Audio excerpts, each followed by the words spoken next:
First, why he's doing it. Because he's got a frail little ego. Yeah. Because he's a narcissist. Because he's insecure and a narcissist. Right. Also, look, how does this usually work? It usually works that somebody's president or somebody does something extraordinary. He's doing it because he has such low approval ratings. I think he's been one of the worst presidents in my lifetime.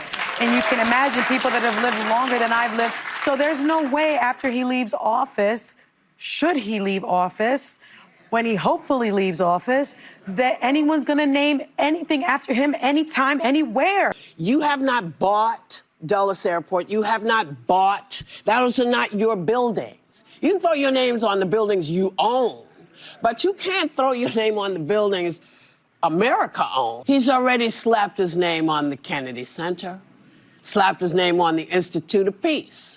And recently he said he'd release federal funds for New York if they rename Penn Station. I always love to sit down and watch Marga Delusion get dismantled on live TV. Right, so here we are again. And look, I genuinely thought we'd moved past the point where a grown man, a former president of the United States, would be this obsessed with slapping his name on everything like some sort of, political graffiti artist? But no, apparently not.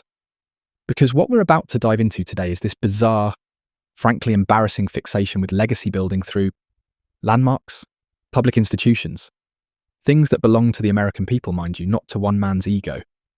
And here's what gets me. Actually, hold on, let me breathe for a second. This is the thing, right? When you strip away all the noise, what you're left with is behavior that looks a lot less like leadership and a lot more like, authoritarianism with a marketing budget. So let's get into it. Let's see what fresh nonsense awaits us. If you love watching me unravel disasters like this, please click that subscribe button.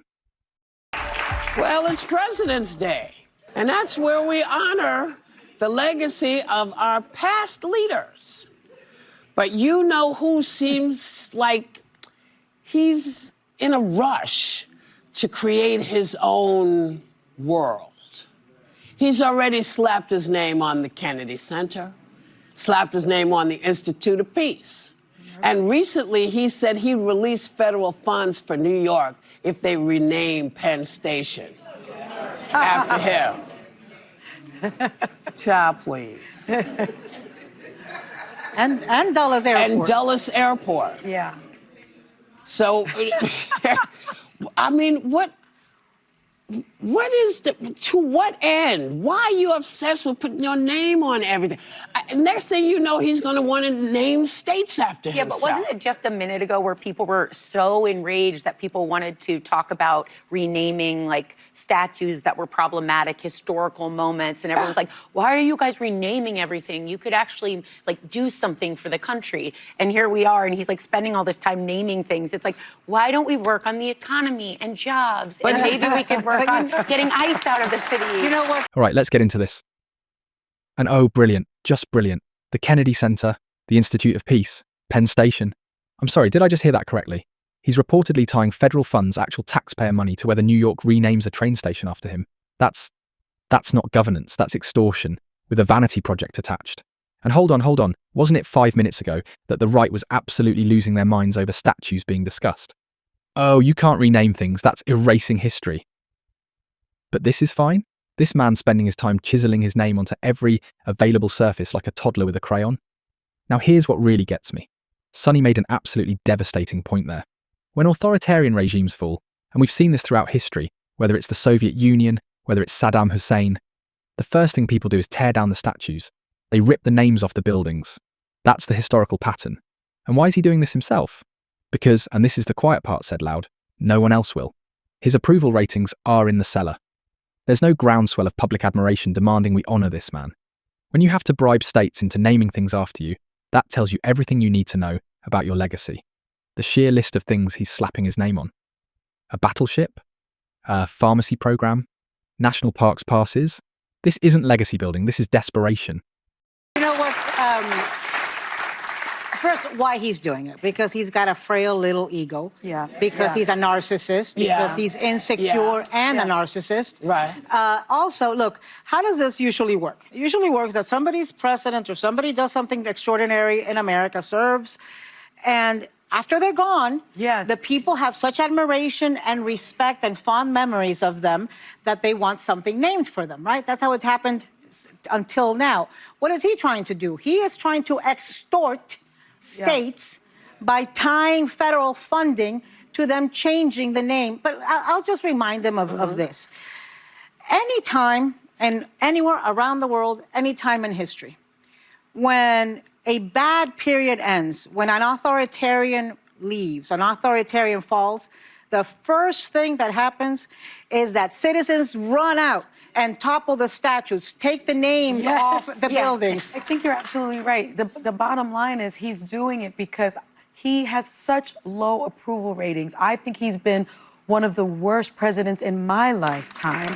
And you can imagine people that have lived longer than I've lived. So there's no way after he leaves office, should he leave office, when he hopefully leaves office, that anyone's gonna name anything after him anytime, anywhere. That's what the issue is. That's probably why he's doing it himself. That's why he's doing it himself. No one else will. And just to name a few of the things that he's put his name on, other than it's now the Donald J. Trump and John F. Kennedy Memorial Center for the Performing Arts. Yeah, we're chiseling that off. Donald J. Trump, United States Institute of Peace, the Trump Gold Card, Trump-class USS Defiant battleship, which doesn't make any sense, Trump accounts, those are savings accounts, Trump RX, a proposed 2026 semi-quincentennial coin. I don't think Isn't there like the Trump I don't even think we pharmacy, do that. The new, Trump Pharmacy, and then America the Beautiful that's National Parks Pass is named the Trump. Well, you know what? And there it is, right there. That's the point that needed to be made. You don't own this country, you don't own America. Full stop. That's actually the crux of everything we've been watching here, isn't it? Because here's the thing, and I think this is what genuinely separates what Trump is doing from how legacy actually works in a functioning democracy. Traditionally, right, you serve the public, you do something meaningful, you leave office, and then if you were worthy of it, the people decide to honour you, posthumously, based on admiration, based on respect that was earned, not demanded. But what we're seeing here is the complete inversion of that. This is allegedly tying federal funding, money that belongs to the American people, by the way, to personal glorification. That's not legacy building, that's hostage taking with extra steps. And the bit about authoritarian regimes? Spot on. Absolutely spot on. Because historically, when those periods end, what happens? Citizens tear down the statues, they chisel off the names, the monuments become embarrassments. So if you're rushing to slap your name on everything while you're still in power, what does that tell you about how confident you are that anyone will want to remember you fondly? This isn't about honouring service. This is about circumventing the democratic process of recognition because, deep down, there's an awareness that the recognition won't come voluntarily, and that should concern everyone paying attention. Trump sneakers. Here's the thing for me. You don't own this country. No. You don't own the country. No. That money is not yours to hold back. It's already been allotted. You have not bought Dulles Airport. You have not bought. Those are not your buildings. You can throw your names on the buildings you own, but you can't throw your name on the buildings America owns because you don't own America. Right. Yeah. You don't own America. Correct. We'll be right back. And there it is, right there. You don't own America. That's the whole thing, isn't it? That's the entire argument distilled into 4 words. You don't own America. Look, I've sat through all of this, and what strikes me most is the sheer audacity of believing that a country, a democracy, can be branded like a line of stakes or a failing casino. These are public institutions, public landmarks.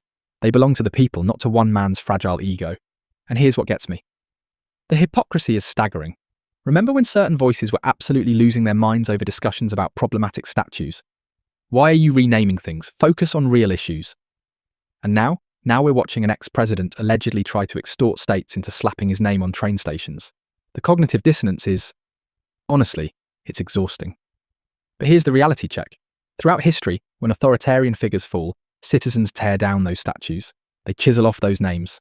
That's not speculation, that's pattern recognition. And deep down, I think there's an awareness that genuine recognition, the kind that comes from gratitude and admiration, simply isn't coming. Democracy doesn't work like a licensing deal. You don't get naming rights because you held office. You earn remembrance through service, through sacrifice, through actually improving people's lives. So no, You don't own America. You never did. And that fundamentally is what makes this whole spectacle so profoundly pathetic.